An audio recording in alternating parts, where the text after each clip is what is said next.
Hello, Connie here for day 82 of meditation. And yeah, a short mindfulness meditation, which was very peaceful.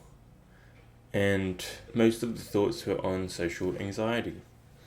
Given currently we're reading a book on social anxiety, which we started like yesterday, because we want to stem away from the spiritual approach to psychology or philosophy or things, perspectives.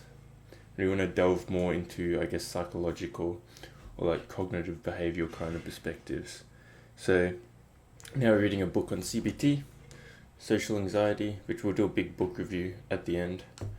But essentially, we've only read a couple pages, and it suggests that social anxiety can form from an evolutionary kind of foundation, in the sense that people have more chances of survival and more chances to prosper within a group setting. So to get into this group setting, I guess they compete or attempt to maintain resources at their disposal, and this formulates a group hierarchy in a sense based off comparison.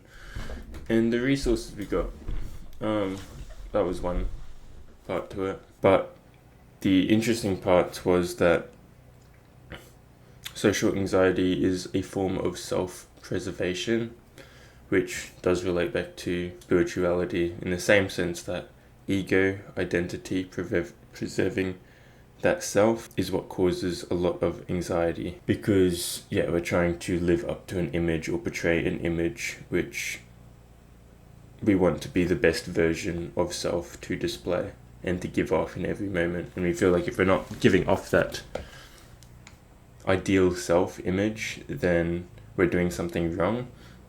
And then this is where we self-criticize and negatively evaluate the self, which then continues us down the cycle of escapism, fear of social settings, and a continual negative reflection on the self, and also a continuous evaluation of the social events that we are a part of, with a large emphasis again on the self.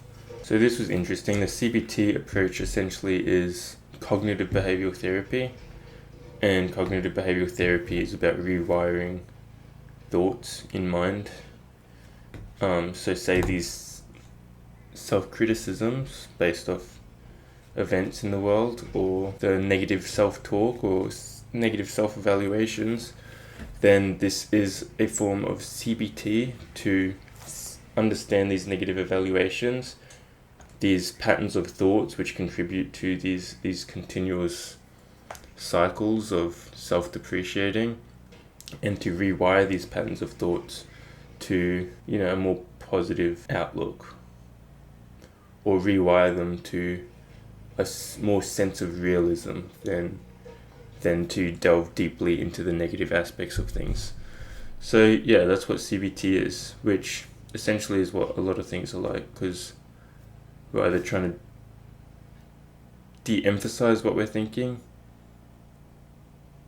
to see a more realistic approach to the world and the more realistic situations to anxiety. One example being people are too busy evaluating self that they're not evaluating others. So there's a lot more to that, but that's just the foundation, and that's just of a couple words as well. And we also read something else about eyes, a fear response to eyes. Some people having a fear response to eyes.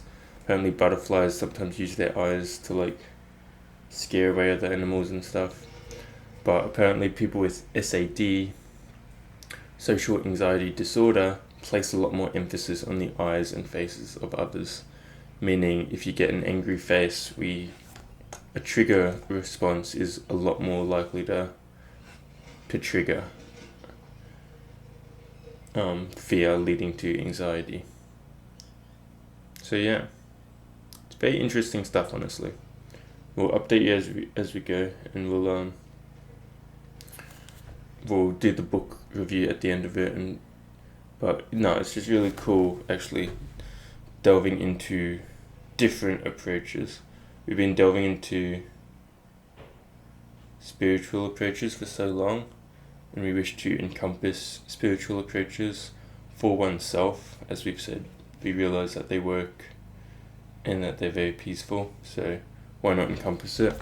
But learning all approaches, this is exciting.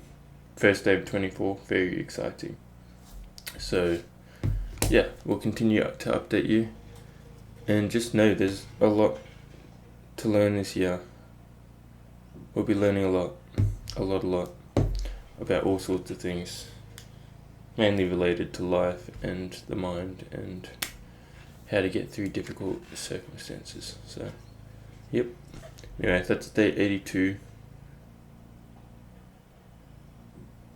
If you've got any input, feel free to share, and we'll see you for day 83. See ya.